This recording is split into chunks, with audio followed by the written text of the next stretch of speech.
What is going on, New York Giant fans? Welcome back to another training camp recap. We're on day 6. We finished day 6. Got to get into it, but make sure you hit the like button, comment, and subscribe. Turn on post notifications so you know when a live stream pops or video drops. Appreciate you all coming back. Share this out, do all the good stuff. So we got some signing news, we got some lineup notes, we got some training camp notes. The New York Giants signed Greg Van Roten, offensive guard, this morning from the Las Vegas Raiders. They also released Aaron Robinson. I'll start on Mr. Greg Van Roten. Van Roten was actually at practice today. He will wear number 74. I like this move for the Giants. I originally thought, okay, what the hell is going to happen? Is this going to be a depth move or whatever? But then excuse me, I started thinking about it a little bit more, and I'm like, wait a minute, this could potentially shift Evan Neal out of the lineup almost entirely, because if they get the correct 5, and they also played John Runyon a little at left guard today, so that kind of tells you something. But you have Thomas, you have Runyon, you have JMS, you have Greg Van Roten, and you have Jermaine O'Menor. Now, Van Roten was one of the best pass-blocking guards in the NFL last year. He gave up 5 sacks, 13 hurries. He also had 2 guys with him, one coach, one player, that are here now. Carmen Brasillo, his O-line coach, and his right tackle, Jermaine O'Menor. So him and Van Roten being on the same side like they were in Vegas, I think that's a quality product for the Giants, and you can't really ask for better. It just has to mold. The Giants have to stop this rotation crap that they've been doing the last few years and get a set 5. So once JMS is healthy, once Van Roten is caught up with the playbook, throw him in there. And then just let it smooth sail, do what you need to do with Evan Neal. As far as Aaron Robinson goes, I am disappointed that he has not been able to come on the football field. He had an ankle injury in 2022 against the Chicago Bears in Week 4 and has not returned since. I thought he was going to be a good player at the NFL level based on his first, I think he played like 10 games for the Giants, but that's being generous because of how hurt he was. He was hurt in his rookie year, hurt in his second year. So he was going to get cut next year anyway, but the Giants also saved some money by cutting him. So unfortunate, but I thought he had all the tools, the intangibles, the talent in the world to be a solid slot corner and a good run defender. Now, as far as injury notes across the board for training camp day 6, JMS was out with a shoulder injury again. Dexter Lawrence, he only did individual drills. He was sick. Lawrence Cager, he had an ankle injury, was out. Tyler Nubin was out with a calf injury once again. And by the way, guys, as far as my voice goes, I apologize. I was at the Yankees-Phillies game last night, and I was screaming my ass off. As far as other lineup stuff goes, Andrew Phillips was the starting slot corner.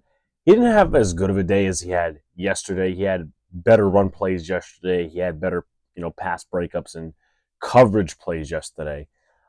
Today was one of the more rougher days, in my personal opinion, despite getting beat by Jalen Hyatt yesterday. And Deontay Johnson was the second linebacker, rotating in with Mike McFadden and not Bobby Okereke, because Bobby Okereke is the guy next to him, Isaiah Simmons. So it was Simmons, Johnson, and McFadden rotating in with each other next to Bobby Okereke. Now, as far as the offensive line goes for the second and third squads, Joshua Miles was the left tackle for the second squad, left guard Jake Kubis, center Jimmy Morrissey, Jalen Mayfield at right guard, and right tackle Joshua Azudu. As far as the third O-line goes, you had Yanni Kajusti, left tackle, left guard, Marcus McKeithen, center Jimmy Morrissey, and Jake Kubis also mixed in. Marcellus Johnson, the rookie UDFA, right guard, and Matt Nelson at right tackle. So moving on to some of the notes, I'll start off with Gunnar Olszewski. To me, he's starting to impress in ways like Richie James did. Now, I'm not going to say he's a focal part of the playbook or a focal part of the offense, but he kind of reminds me of the way Richie James was going in camp, beating slot corners, that speed across the middle of the field when the quarterback would just dart it to him in a slant. So I kind of like the performance he's been putting on this entire camp. His added value of special teams does help him propel against other guys trying to compete for the roster spot. Because it's, wide receiver 5 could be this guy, wide receiver 6 could be this guy. And I think special teams is going to be a main factor. And then just being a quality receiver in the receiving game. And I think he's done well. He beat Andrew Phillips. He beat Alex Johnson. And I think he's going to beat a couple other guys. So again, over the last few days, I think he's been impressive. And I feel like a lot of people aren't talking about that. A rough day for Andrew Phillips, as I said. Yeah, he kind of got beat by Gunnar Olszewski in the slot, which was tough. A couple of tough plays yesterday, but did better yesterday than he did today, in my opinion. Now, I'm going to discuss something else before we move forward. I personally think, now, a lot of Giant fans were at least content with the signing of Matt Nelson. I'm going to make a little bit of a hot take and say that Joshua Miles might make the roster over Matt Nelson. Joshua Miles had some good one-on-one reps in the first day with pads. Matt Nelson hasn't been great. Pads, no pads, whatever the case may be. I think he's been a little bit of a liability at left tackle and right tackle for the second and third teams, and that's a little sad because you thought he was going to be a little bit better than that, competing with Josh Azudu, Yannick Ajusti, all these other different guys. And Joshua Miles, who hasn't played an NFL game in a few years, he's excelling. I think he had a very good rep against Kayvon Thibodeau in day one of pads. So you have to give credit there. And he could be a Devery Hamilton. Like Devery Hamilton barely played any NFL games. 2022, he makes the roster. So I just want to put that out there. Send the name out, Joshua Miles. The next name I'm going to name is Jake Kubis. He's a guy that since the latter days of camp, he's been getting some one reps. When John Runyon has mixed in at center, when Jalen Mayfield has mixed in, certain guys are mixing in. Jake Kubis is one of them, and I think he's done well. He did well in the one-on-one reps against certain guys. I think he wasn't matched up against Jordan Phillips. He was matched up against somebody else. It was Nacho. He was matched up against Nacho, and he did very well. I think, now, if there wasn't as much guard depth as there is in the New York Football Giants at this moment, I think he could make the roster. But if injuries start to happen, you could see that percentage go up and up and up. But I feel like he's a practice squad guy. The Giants could develop him unless another team sees him and says, okay, we got to take this guy. Or the other option being that he sucks in the preseason and nobody wants him. But he's been playing center. He's been playing both guard spots. I like what I'm seeing out of him. I'm going to be honest. And the Giants really haven't had a UDFA class in a while that's notable. I got to talk about this guy, Javarius Owens. Now, he didn't get much time last year other than specials, but within the last 2 days, he's had 3 pass deflections and 2 INTs. He had an INT off Drew Lock that he tipped up in the air himself and caught. This guy could definitely be an interesting part of the rotation. Now, Jalen Mills has been out with an injury. He's on the NFI list. So you have Tyler Nubin, who's injured, but he's still on the active roster. You have Tyler Nubin, you have Dane Belton, you have Jason Pinnock.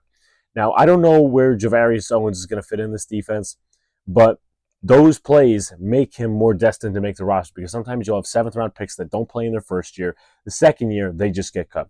Javarius Owens, I don't think that's the story right now. If he keeps making plays like this, pass breakups, forced fumbles, this, that, and the third, if he keeps making those plays, then you could see him on the roster and just rotating in wherever Shane Moen may please because he does a lot of 3 safety looks. Talking about the quarterback situation, actually, yeah, you know what? Let me save that for last because I think I'm going to diagnose the whole offense. Kayvon Thibodeau did make his presence known. He made his presence known in a couple of one-on-one reps.